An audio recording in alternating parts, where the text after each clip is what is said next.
Welcome, everyone, to today's show. I'm JJ Flizanes, your host and producer. Thank you for downloading today's episode. Today is a solo show. We're going to be talking about maintaining alignment using the law of attraction.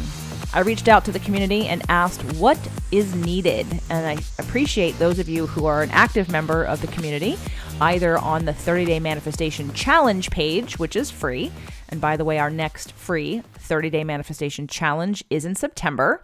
And if you're not in the group, if you're in the group, you don't have to register. But if you're not in the group and you want to participate, you can go to jjflizanes.com/30day, 30DAY, to register for the next free 30-Day Manifestation Challenge. I also want to give a special shout out to those in the Inner Circle membership because you guys are extremely responsive. And when I ask you what you need, you tell me. And that is this relationship that I have with you. A lot of you who are participating in something that I'm doing, I definitely reach out to ask what you need and try to create and help facilitate what it is that you need, whether it be through me or inviting on certain guests. And for those of you that don't listen often or don't participate, I do still consider you, but I use law of attraction to attract those who are wanting it most, who are engaged in it most, who are communicating, who are showing up and then asking. So if you want to ever send a question, you're welcome to do so via email, and I'm happy to try to address it on the show. So when I reached out to ask this last couple of days, and again, I appreciate those of you who are very responsive because you took no time whatsoever to respond, which helps me create what it is you need. It felt like the overall arching theme was alignment. And there's lots of different questions, and I'm going to try my best to answer them, even though some of them require more digging. If I was working with you one-on-one, I'd ask more questions to get the specific example of what you mean. So I only have to sort of assume certain conditions in order to answer some of these questions. The law of attraction has many principles and ways of understanding it. And there are some very oversimplified points that I think a lot of people won't accept. You want to keep going to conditions. You want to keep justifying a position that you have. And I want to bring forth, again, the simplification of how we can actually look at this to answer some of these questions so that your need to tell a story to justify where you are no longer becomes either a focal point or an excuse. So the first question that I have here is about focusing versus repelling in law of attraction. And law of attraction really is about your point of focus. Because remember, it's a frequency, and you're ultimately deciding what to pay attention to. Now, in law of attraction terms, there's really only two choices. You can focus on what is, or you can focus on what you want. Herein lies, again, a very simple principle. Are you focused on what is, or are you focused on what you want? Because your brain doesn't know the difference about what is. Your senses respond, and your biology responds to your perception. And if your perception is that you're looking at something and therefore perceiving what's going on and making judgments and having an emotional reaction to what you see, you're creating a reality based on what is. If you're focused on what you want, you're tuning yourself to a new level different than what is, and you're literally stubbornly holding the position of, I'm waiting to see it happen in this way. Therefore, I am not paying attention or focusing or giving any of my attention on what is because I'm uber focused on what I want. One of the questions from Gina in this list of questions I have here is about how I manifested Doug and about bringing more love and joy. And someone else asked about love and joy, and I'll get to all of your different suggestions in a second. But this is the baseline principle of what I used when I was in my marriage, and it didn't even matter how it ended up, but how I manifested Doug was while I was in a situation that I could have every day decided to complain or focus on what wasn't good. And it wasn't horrible, but it wasn't ideal, and it wasn't what I wanted. And it wasn't what he wanted either. But the point is, I could have focused on the lack. I could have focused on the negative. I could have focused on what I wasn't getting. I could have set my vibration, although part of my vibration was very much in responding to what was going on, what is.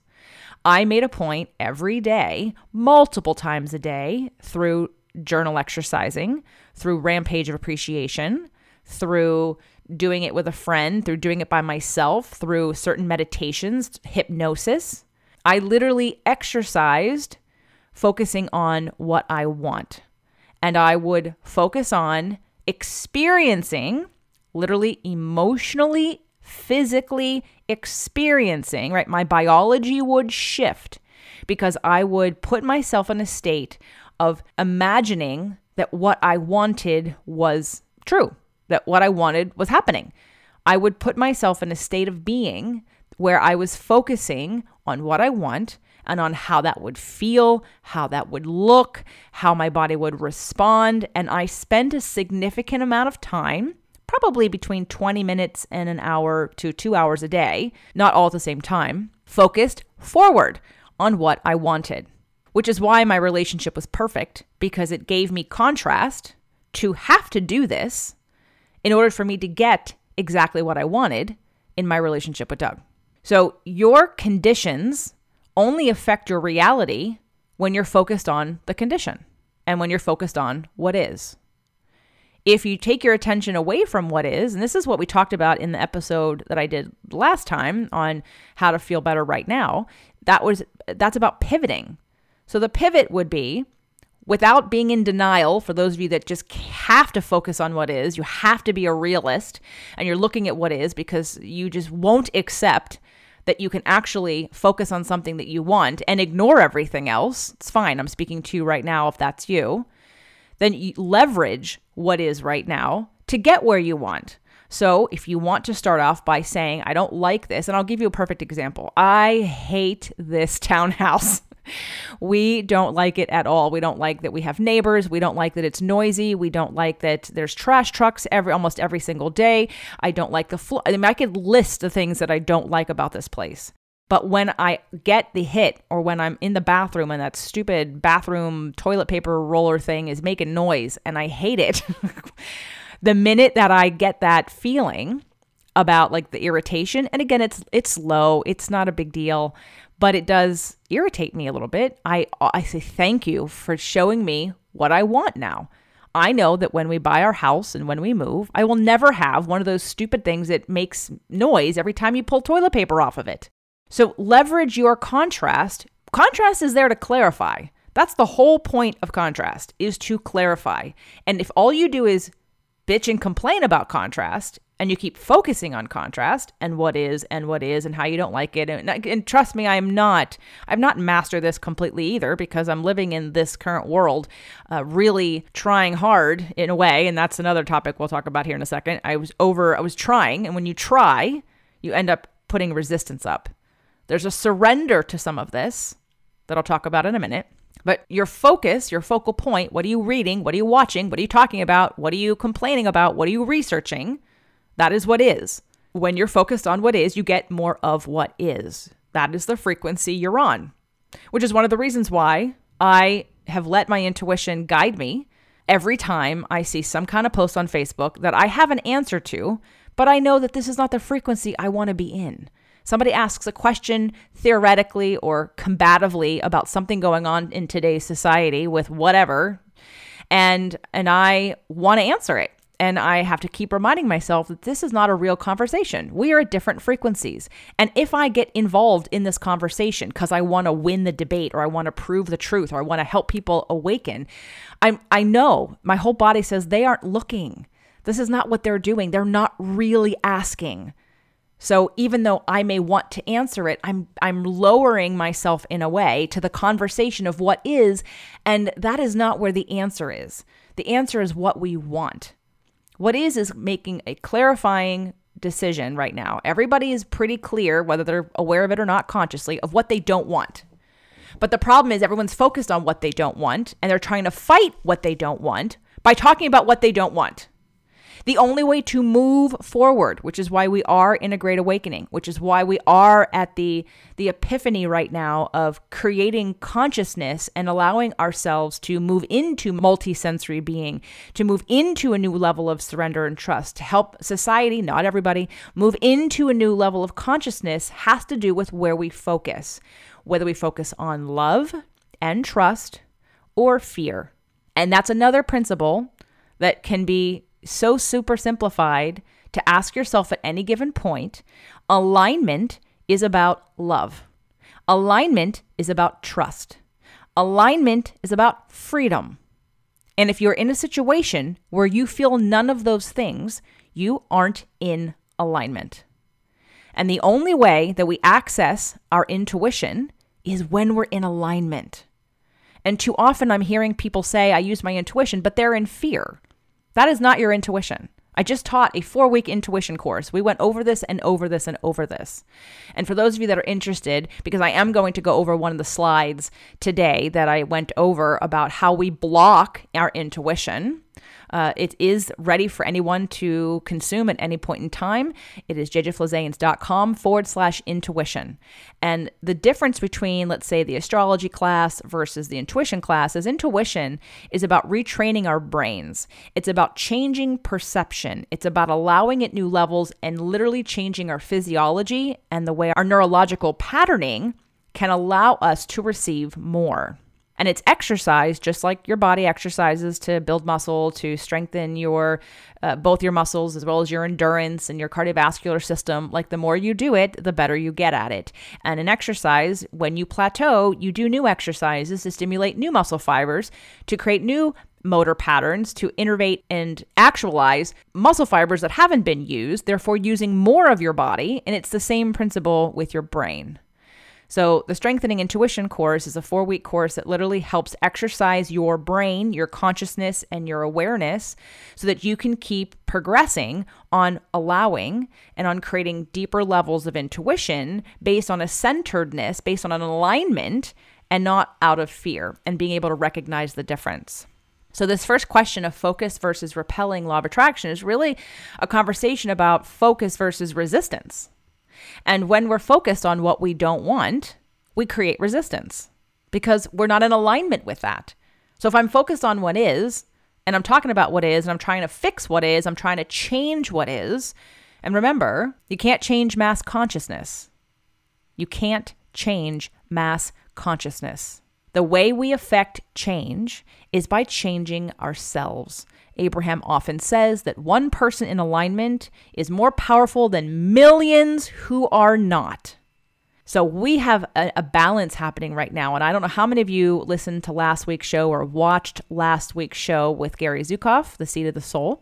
But one of the things that Gary talked about during that show was what a gift this circumstance is.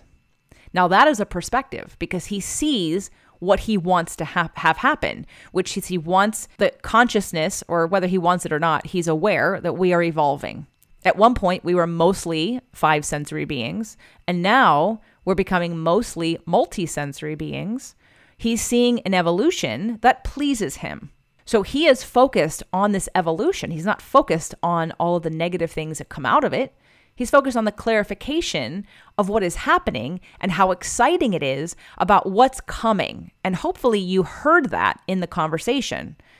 As Gary was speaking, he was focused forward. He was looking at what is coming, and he was excited about what is coming. And he wasn't complaining about what is. Now, I have not mastered this yet, but I am getting better at it. And sometimes all you need to do in terms of listening to your intuition or on resistance and repelling is to surrender and let go. It's a perfect day for me to be recording this because it's Monday, July 6th. And the weekend of July 4th had a lot of negative what is-ness going on. Here in California, the beaches were closed. I wanted to go rollerblading Friday morning and I couldn't find a place to park. So I changed it up and went walking with Doug instead. We went on a drive because that was the only thing we could do. And I got sunburned because I didn't put sunscreen on. And I wasn't upset about that, but it took some energy away from me. We did a lot of really wonderful things, but planetarily, there was some shifts going on. Like there were like 3 or 4 retrogrades going on at the same time. And I was feeling it before I read it, but somebody posted something about being sad or needing to go within or feeling depressed or defeated or something like that. And when I read it, I resonated with it because it's how I was feeling. So what I did was literally unplug. I did nothing. I was starting to watch Netflix and I was like, And then I was trying to find what would feel good. And for most of the day, I couldn't find what would feel good. So I did nothing. I didn't push it. I didn't push against it. I just allowed myself to surrender until it passed.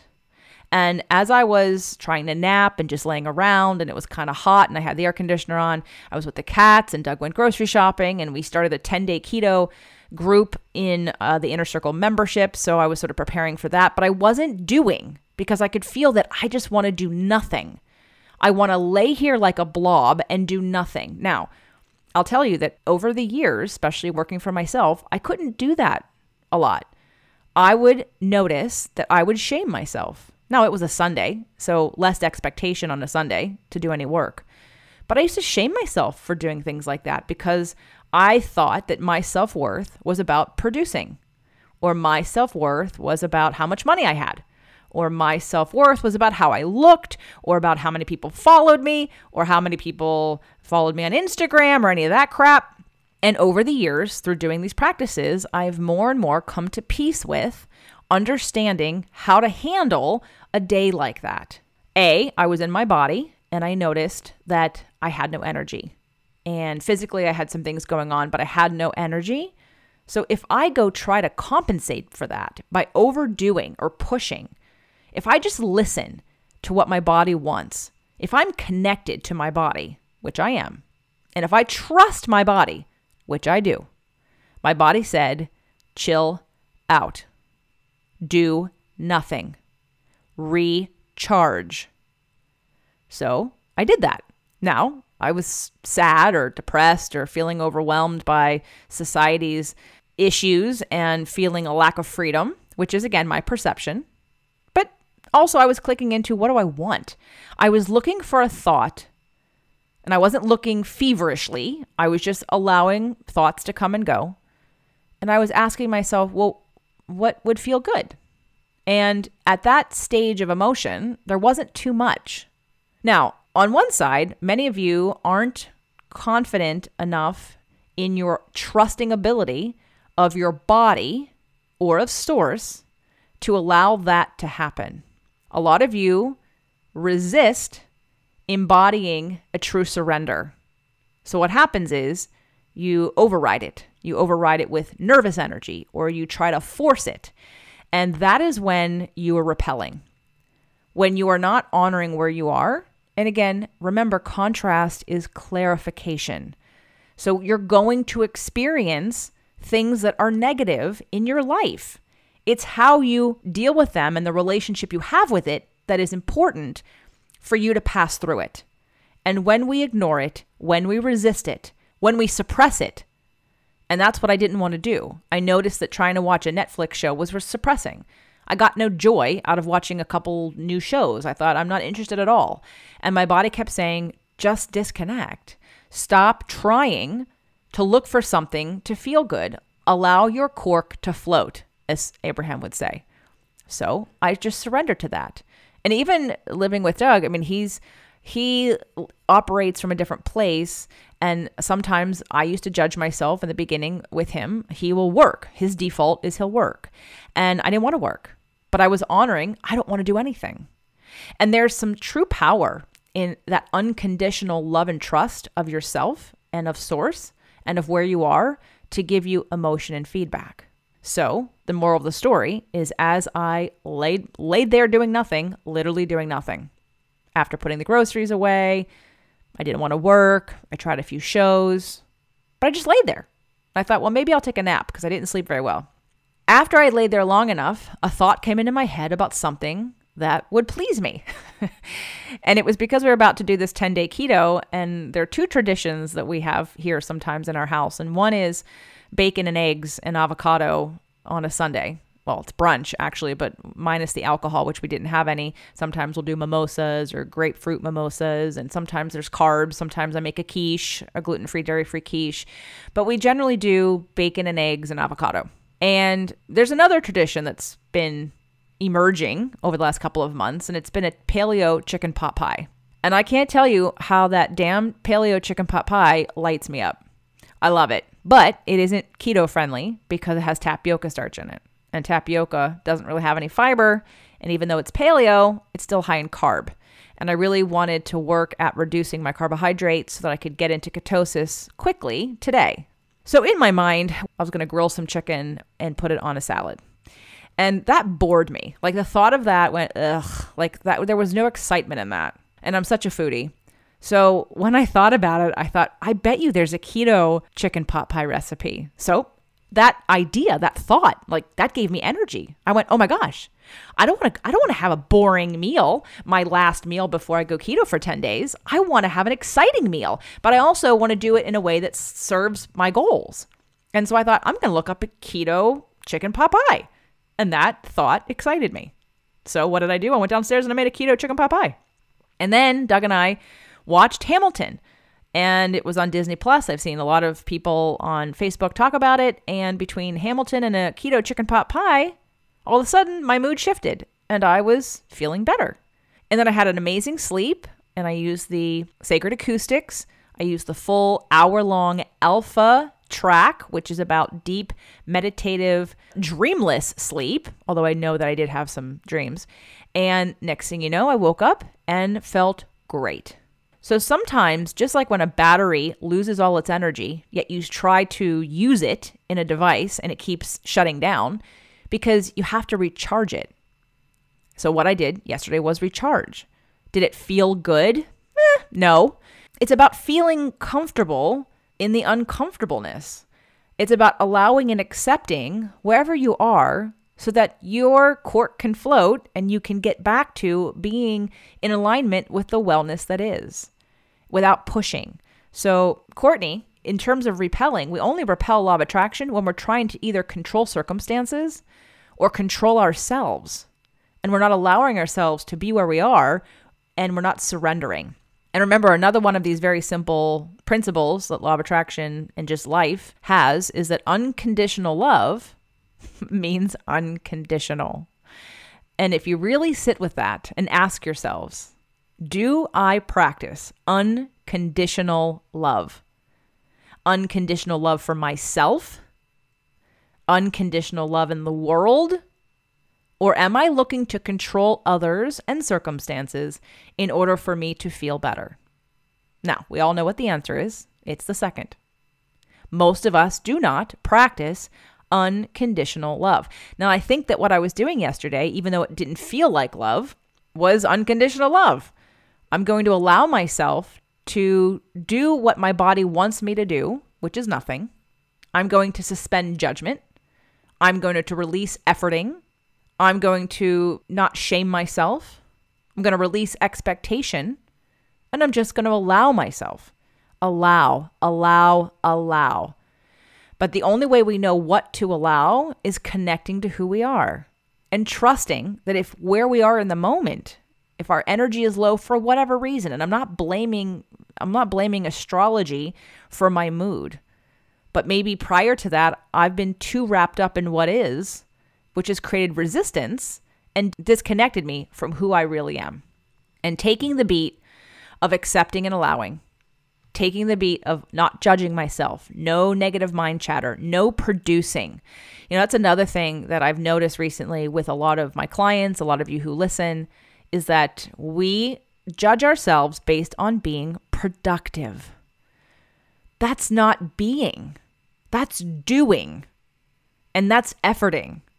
How many of you can sit in your bodies in the present moment, not thinking about the future, not thinking about the past, and just be?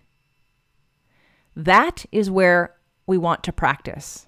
Now, we're not where are we focused? We're focused in this red hot moment, which means we're not telling a story about what's going on right now outside of who we are and what we're doing, to allow ourselves the ability to shift. Allow ourselves the ability to release resistance and to surrender. And then when our bodies feel a little bit like, oh, I'm naturally raising my energy. Like when I finally could identify a thought, which was the pie, the keto chicken pot pie, when I finally identified a thought that felt good, I acted on it. But I wasn't going to act on every thought I had prior to that because it didn't feel good. And this is another oversimplification principle that most of you and people reject because you think, well, it can't be that simple. Part of the reason why people reject it and you think it can't be that simple is because most of the time you don't know what feels good because we're too concerned with efforting or producing or being of value to somebody else or looking for external validation from somebody else. The only alignment that is of concern to you, that is effective overall for attracting what you want, is your alignment with who you are. And I'm talking about the God source part of you, not the physical human body in this time-space reality. I'm talking about the fact that you are an extension of source. You are source. You are God. You are timeless. You are an eternal being. Your soul, your energy is eternal. We are multi-sensory beings coming in and out of consciousness. We forget that, and that's a game changer. How many of you feel better already? When you broaden your perspective, when we stop looking at what is and deciding how we feel based on the perception, and I'm using the word perception more than usual because we're finishing up the biology of belief with Dr. Bruce Lipton. I'm interviewing him tomorrow, and I'm so excited. I can't wait. I don't know exactly when it'll be published, hopefully next week, because we're going to cut to the chase on some of this conversation, and I can't wait to have him explain on a scientific level, for those of you that are on the fence, how all the things that I'm talking about are true. And from a scientific perspective, and how law of attraction is science and quantum physics is law of attraction. So I'm going to move on and talk about, so Gina asked, she wanted me to talk about the law of attraction. And I asked in, any particular topic or part or use. And Gina said, yes, drawing in more abundance, career and love relationship. I've been listening to a lot of Abraham and I'm understanding that we need to focus on the reality that we want to have, not the lack of it. This is tricky when you are not seeing it. But then I think Abraham is saying focus on something good to keep raising your vibration so that you will be a match to all the things you have asked for that are in your vortex. I think I just answered that, Gina.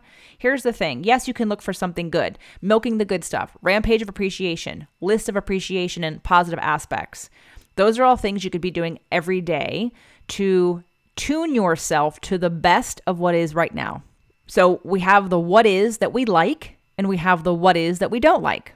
And when we focus on the what is that we do like every day, we literally attract more of the things that we do like. We create a positive momentum by milking the good stuff about all the things that we do like about what is.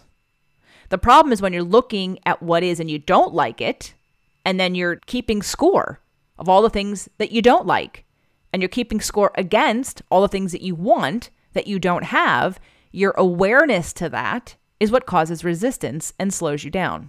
When you're looking into your environment for evidence of what you want that you don't see, you literally resist and block and keep yourself in a lower frequency, so you're not going to get it. So we can start with acknowledging the things that you do like about what is. And then the other trick, I already talked about it, is putting yourself in a point of focus about what it is that you want, but not from a headspace. Not from an idea-only space. And those of you that are air signs, listen up. The problem is, and if you have a moon in air sign, a problem is sometimes you're so in your head, this is where your anxiety is created because you're swirling and swirling and swirling in your head and you're never connecting it to your body, which is where most of your subconscious is, and it will tell you what feels good and what doesn't feel good. It will tell you what is off and what is not off. And when it comes to physical diseases, physical pains, physical ailments, I was telling, I don't remember where it was, if it was in the Inner Circle membership group coaching or in the Inner Circle mastermind, but imagine that your body is trying to connect with your brain to give you a signal or information. And it says, hey, you're out of alignment and you have back pain. Hey, you're out of alignment, you have stomach issues. Hey, you're out of alignment, you're acidic and now you're having issues with digestion and it's coming in the form of gas and bloating and skin conditions. And consider that like a small knock on the door, like, okay? So small little knock, body saying, hey, pay attention to me. I'm letting you know you're out of alignment. And then you ignore it, because either you're in your head and you're not in your body, so you can't tell, what's going on, or you're so focused and ingrained in what's going on that you're ignoring it. And so the knock gets louder. The knock gets louder, and now you're starting to get sick, or you're overwhelmed and you have a headache, or you're out of alignment so much and now your emotions are trying to tell you that because you're depressed, or again, you're overwhelmed or anxious and you have a migraine, or you're in bed all day because of depression. Okay, that's a bigger knock, but yet you ignore it. Okay, so what happens next? Well, if you ignore that and we're not addressing it and we're not correcting it and you're not getting into alignment, then the next thing that happens is something that's probably going to take you down. Something like cancer or a car accident or a sickness that you were trying to avoid that takes you out, a pain so profound that you can't move. And you're going to say, well, how did this happen? Because you ignored all the signs prior to that. But you didn't know to look for the signs because you weren't connected to your body because you were in your head. You were trying to be productive. You were overwhelmed. You didn't give yourself any space. You never let yourself be because you were so busy doing that you weren't connected. You weren't conscious. You weren't looking for indications of what is going on in my body to let me know if I am in or out of alignment. If it's been happening for a while, it's going to show up in your body. Now, your emotions, everyone, are your first indicators of if you're in or out of alignment. And if you don't listen to your emotions, that's when the snowball gets bigger, rolling down the hill, and it becomes physical. And then when it's in the physical body and you numb it with drugs, cortisone shots, pain pills.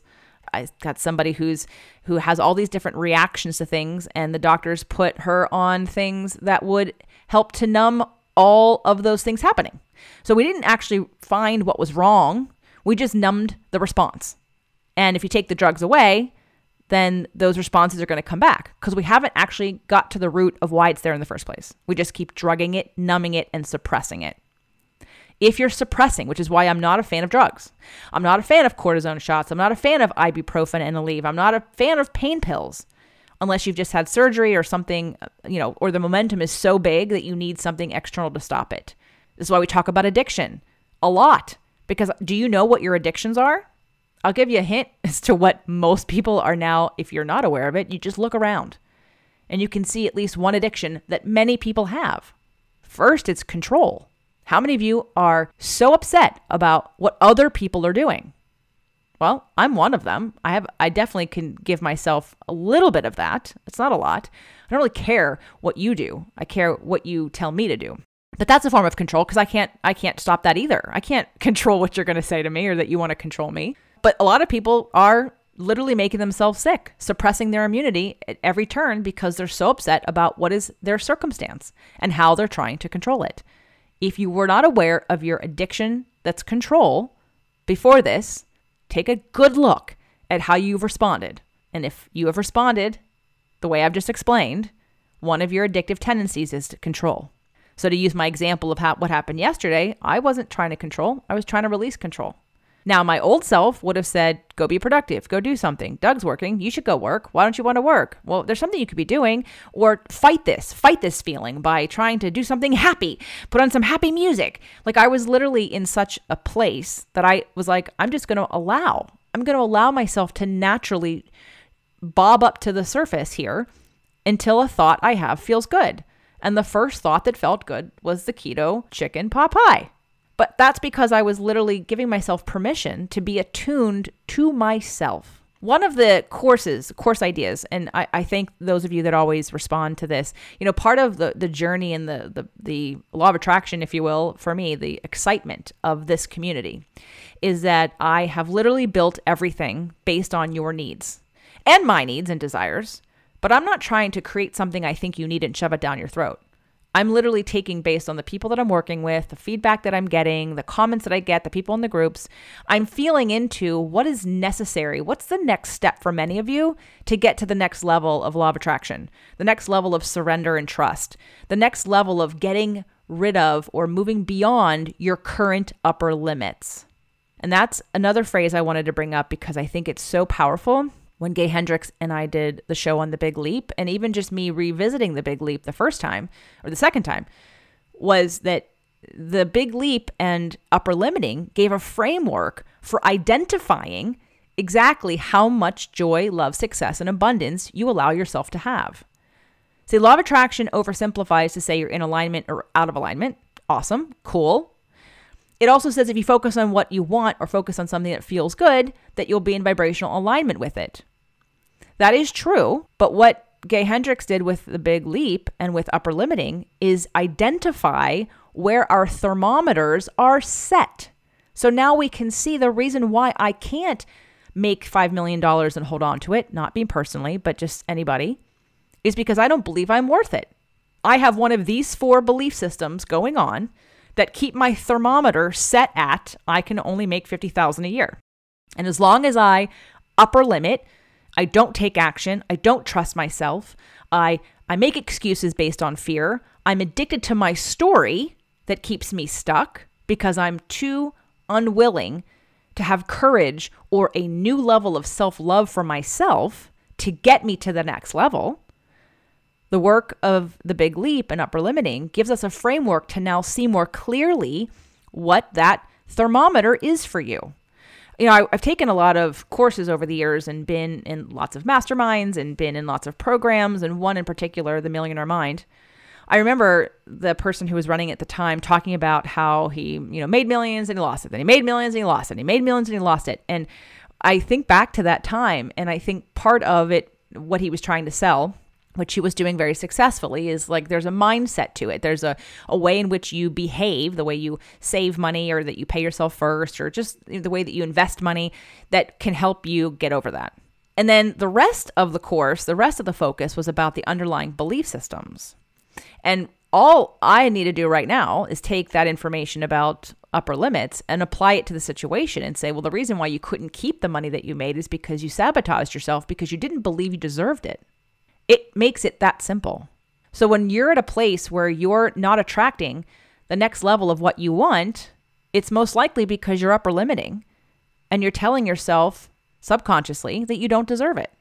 And you're staying in some kind of pattern that keeps you practicing these habits and not allowing yourself to move to the next level of love, success, abundance, and joy.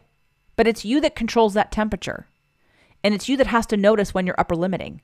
And it's you that has to notice what you do to upper limit. So for me, the places where I would have stayed in this negative energy longer is me shaming myself, me telling myself that I need to do something or be productive or get something done today, or there are other people who are raising children and doing this, and what am I doing? Doing nothing. That would have been very upper limiting. But the form of self-love and compassion that I offered myself was how I got through it rather quickly. Even though literally almost the entire day, not quite the entire day, but like most of the day was spent not in alignment. I had to allow myself to float up towards the surface of the water naturally until I could find a thought that felt good. And once I found a thought that felt good, I could have judged that too. I could have said, are you kidding me? Really? Food?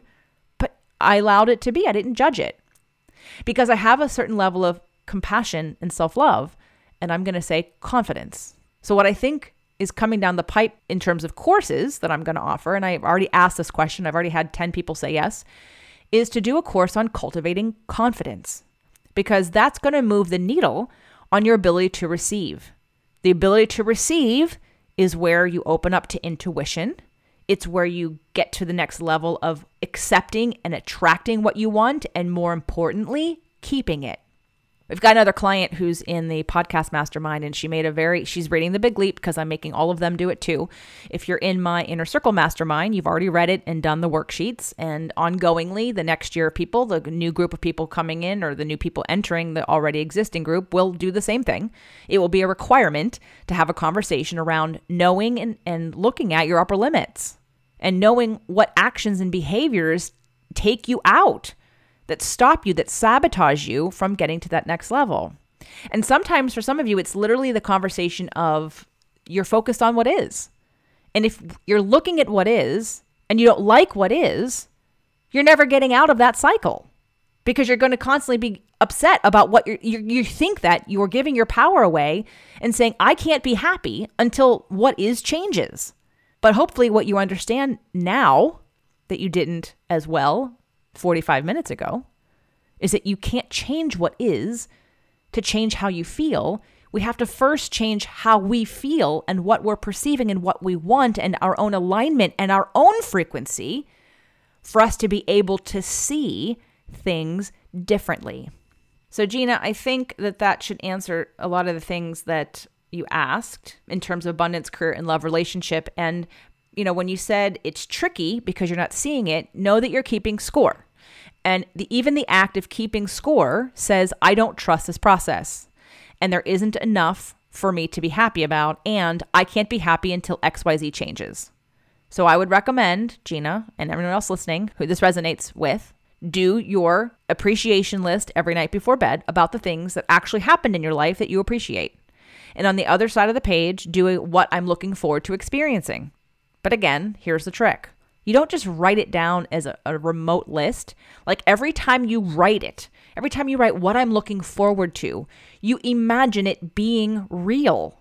Again, your body and biology don't know the difference between what is real and what is not real because all of us experience reality on a different frequency.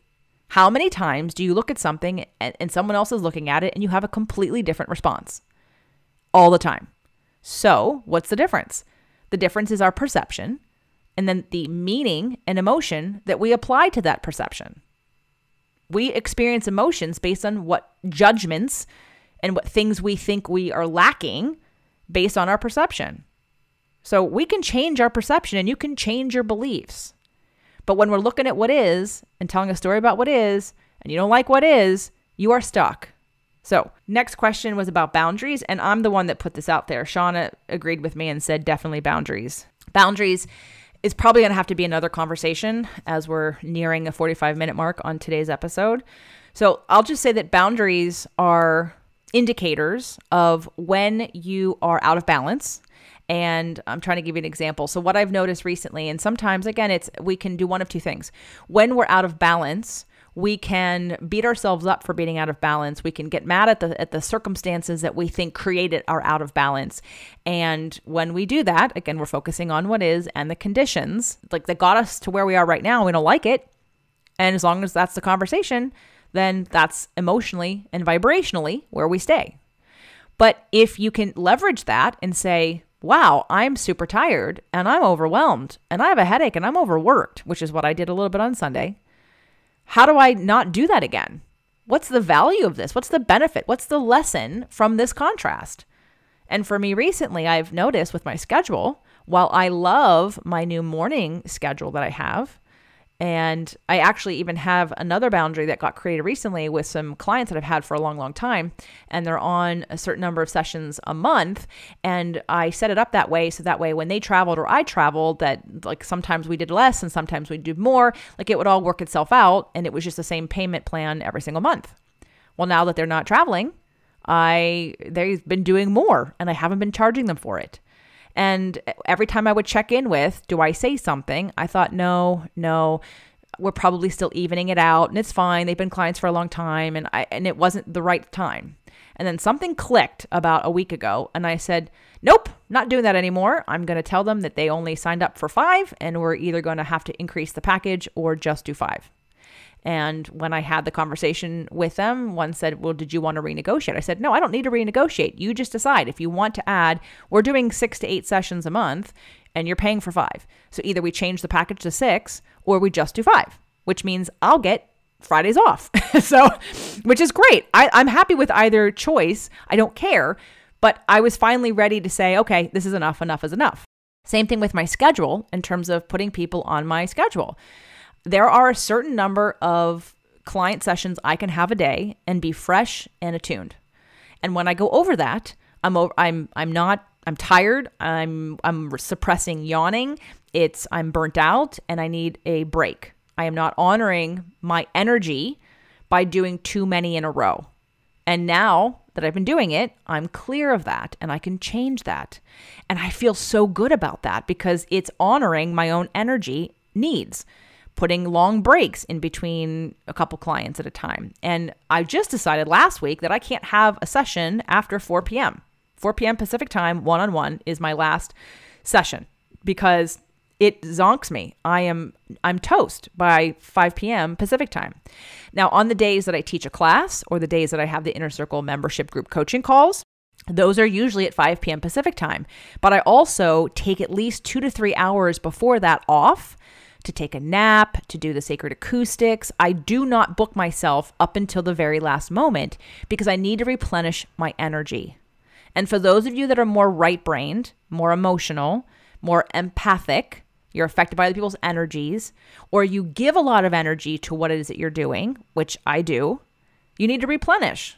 If you're a healer, you can't do 5 sessions back to back. It'll zap you.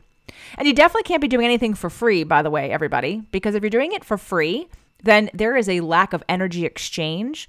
So that's why, for some of you, I've recommended in certain business coaching situations that while doing a certain consult or something every so often for free is fine, if you do things for free and you wonder why you're so tired, you might be thinking, well, maybe this isn't the right job for me or the right profession or the right application of my skills and services because it leaves me really tired. Well, if you're not making any money, there's no energetic exchange. There's nobody's giving energy into you. You're just giving energy out.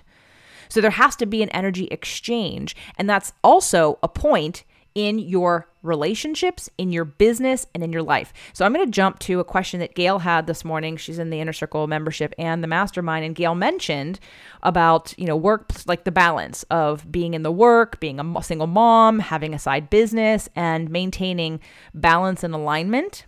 Well, Gail and everybody else listening, you have to create space for your own alignment. And again, if you're in the momentum of doing, then you're probably not in alignment most of the time because you're in response to somebody else's desires. You're not starting from a place of I-centered, me-centered, and what do I need to stay in alignment? And then literally walking into those situations. If we're putting out fires for other people all the time, if our focus is on other people all the time, then we are literally giving our power away to say that until I help that person, company, whatever, feel better, I can't rest. But the analogy to that is whether it be money or coffee, like you can't give anybody from an empty cup. You have to give to yourself first. You can't give from an empty cup. You have to fill your own cup first to have anything of value to give anybody else. And I know, I know, Gail, you exercise in the mornings and you do a good job of taking care of yourself and doing the you time. What I would say that I know for you and others that they don't do, see, exercise is doing something. So you're probably telling yourself, check that off the list. I feel productive. I'm exercising, which by the way, most people benefit from exercising because it is a positive giving of energy to yourself. But where are you giving yourself the emotional outlet? Where are you giving yourself the pleasure outlet? For many of you, and many of you that I work with, you don't have enough joy in your life. Now, I will tell you that I have a new level of joy since my new relationship, but even when I didn't, I made sure that I sought things out that brought me joy. So when I was out of alignment yesterday, laying on the bed, and every thought that I had didn't bring me joy, and the first thought that brought me joy, I acted on it. And I went downstairs and I looked at the recipes for a keto chicken pot pie, and there you go. And it helped change my mood. But it's because I honed in on, I created space for the awareness of what the thought was that did increase my frequency. When we're so busy, you're not stopping to be in alignment and to figure out what thought gets you there. And then half the time when some of you do, you don't act on it because you feel like it's selfish. You feel like you can't afford to. You feel like you shouldn't or you don't deserve to. And again, here's where the upper limiting comes into play. When you put your alignment, how you feel, what you focus on, and protecting your energies first, everything else will fall in line. And boundaries come when we recognize that we've stepped over a place where we throw ourselves out of alignment by overgiving. That's what I was doing with not charging. I mean, again, and I don't do this often, but I mean, it was because of circumstances that I thought I'm not going to charge them right now. It didn't feel right, blah, blah, blah. And I just didn't do it. But it pushed me beyond a boundary at some point. And when it did, I was aware of it. And when I had the thought, it felt good. It felt timely. And it was like, okay, I'm going to do this. I'm going to ask for what I want. I'm going to tell them what the rules are. And it's now completely in alignment with who I am on every level. And it feels good. And it didn't feel good prior to that. So being in alignment is what creates knowing what to do, what impulse to follow, because you're in your intuition.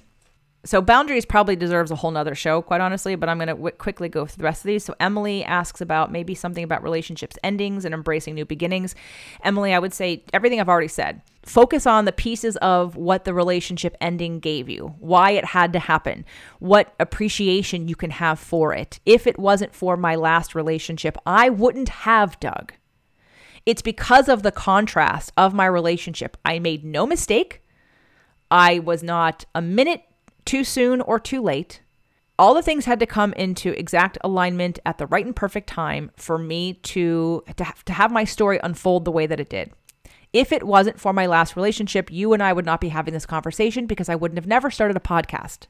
It's because of the podcast and my intention to the podcast and using law of attraction in my relationship and me knowing and trusting with beyond a shadow of a doubt because of how much I wanted it.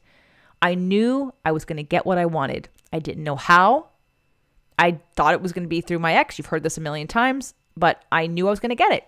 I had no evidence that I was going to get it, but I knew I was going to get it. Why? Because I wanted it so badly. I wanted nothing more than that. I wanted a intimate, deep, connected relationship over anything else, more than money, more than security. And because I wanted it so badly and I believed and I knew, I allowed it to be and I acted on that belief. For those of you that don't have that kind of belief, this is where working on what are your limiting beliefs and why are they there and how do we change them? And again, person to person, there's going to be different ways to address them. I use so many different tools with individuals to do this. Just to give you a few, EFT, the Imago, creating your Imago exercise, using the needs and feelings list and the 3 steps to effective communication from nonviolent communication. I mean, there are several ways to go about this. But where law of attraction shows you what you believe is based on what you keep attracting. So if you're in a positive space, or you think you are, but you keep attracting something over and over again, the question doesn't become, what is it that I'm doing wrong? The question is, what is it that you believe that keeps this active? And when you get to what you believe, which is, I might not believe I'm worthy. Some of you want to change your bodies. You want to lose weight. You want to feel better about yourselves, but yet you keep undermining yourself by saying, I want to lose weight and I want to care about my body, but I actually hate my body. Well, those two frequencies don't align, which means you're not going to have long-term success with being healthy or releasing weight and keeping it off if all you do is tell yourself negative things about your body. This is fear. So if you want to love your body, you have to love your body. You're not going to get there from fear. You're not going to get there from anger and abuse. That is fear. They are not of the same frequency. And as painful as it is for some of you, this is also an upper limit. You do not believe you're worthy. Therefore, all the efforts you do are literally sabotaging you in the long run because you're saying it's based on conditional and your body wants to say, screw you. Until you love me unconditionally, I'm not changing for you. Okay, moving on because I want to wrap up the show. Charlie talked about releasing whatever emotional stuff causes back pain. Well, Charlie, back pain is repressed anger. And I know you're a Gemini and that's an air sign and I don't know your moon. But most likely, again, there's a disconnect and there's a relationship with anger that maybe you're not allowing yourself to express or be honest with. Again, a lot of air signs, a lot of you can ignore feelings because you just you're just residing in your head. And this is where connecting to your body and noticing what your body's telling you. So your body's telling you you're suppressing something and it's most likely anger related. And what's under anger though is fear, is a very deep fear. But sometimes a lot of people, and Charlie, you're a very nice, good energy kind of guy. Maybe for you, you won't allow yourself to feel angry because maybe someone told you being angry is not right, or it's a bad emotion, or you haven't given yourself permission to have healthy outlet for anger. There's more to that, but in terms of releasing it, there's several different ways. And the first one I would tell you to do is get Dr. Sarno's book, Healing Back Pain. Okay, and start there. Nikki want to talk about divine feminine and masculine. We're not going to do that on today's show, but thank you, Nikki, for that suggestion. And in terms of finding emotional blockages, so Nikki, I know you took the Strengthening Intuition course, and one of the things that's in there, I gave you the chakra clearing, the chakra balancing audio that's in there, and you could use that. You could also go through any one of the meditations that we did in the Strengthening Intuition and see where you are disconnected from a part of your body and what chakra that is. And we, on that last class, we did all the chakra in terms of all the things that it relates to. And that would be a place to start with identifying where you are not sensing energy flowing through a part of your body. That most likely means that one of your chakras are blocked. And there are several ways that you can overcome that. Again, EFT, meditation, the chakra clearing audio that we have in the program. Hopefully that helps. Let me quickly just run down some of the list of what blocks intuition, and this is directly out of the Strengthening Intuition course. Again, for those of you that would like to purchase it who did not participate in the live class, you're welcome to buy it at any time. You can go to jjflizanes.com/intuition. So what blocks intuition quickly, and I go through this much more in depth in the course: negative mind chatter, stress, doubt, fear of loss and change, anger, perfectionism, addiction, inability to receive love, stuck in our heads, disconnected from body, and focusing on why. I could have done the entire show today on that slide, but it already exists. It's in the course, and I'm definitely going to recommend that you get it because I thought it was great.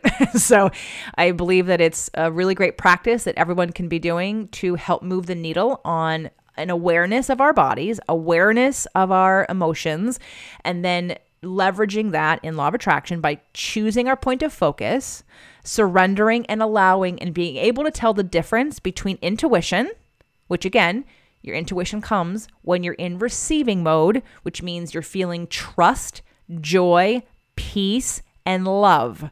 If you are feeling any negative emotion and you get a hit, you are not getting your intuition. With the exception of if you're having an instinct because your reptilian brain notices it wants to put you in fight or flight because, a car is coming and going to crash into you, or someone is walking behind you and you think they're approaching you. Which, by the way, instinct requires no consciousness. Instinct is a pre-program in your body, and it is not intuitive at all. It is literally an instinct. There's a difference. And hopefully tomorrow on our show with Dr. Bruce Lipton, you will hear a little bit more about that. So hopefully today's show was beneficial for everybody. Thank you again for participating by adding something to the mix in terms of a question or content. I would love to know from this show moving on what I might have touched upon that you feel we could go deeper with. And is it boundaries? I feel like it's boundaries. If it's something else, though, please write to me, jj@jjflizanes.com, and let me know. So in 3 to 4 weeks from now, when I do the next solo show, I will know exactly what you're interested in hearing and what helps you. Again, if you want to keep this conversation going, we have a very, very supportive, active group of people over in the Inner Circle membership, jjflizanes.com/inner circle. It's only $9.99 a month with a 7-day free trial, and it has a whole new podcast with over 20 episodes already that you can listen to right now. So I would love to invite those of you that consider yourselves JJ fans or super fans of any one of these shows. Please join the Inner Circle. We'd love to have you. It's less than a cup of coffee once a week, right? Because that at $4 a pop, if you go to Starbucks or something, ends up being $16 or more. So for $9.99 a month, less than Audible, and you get lots more and a community and a group coaching call. So by the way, this week on Saturday, July 11th, is our next group coaching call that's live at 9 a.m. Pacific time, noon Eastern time. It is recorded, but it's the way for you to come and see other people who are in our community. So thank you so much, regardless of whatever level you play at with me and our community. And I appreciate your feedback. And I wish you nothing but alignment, peace, joy, and freedom.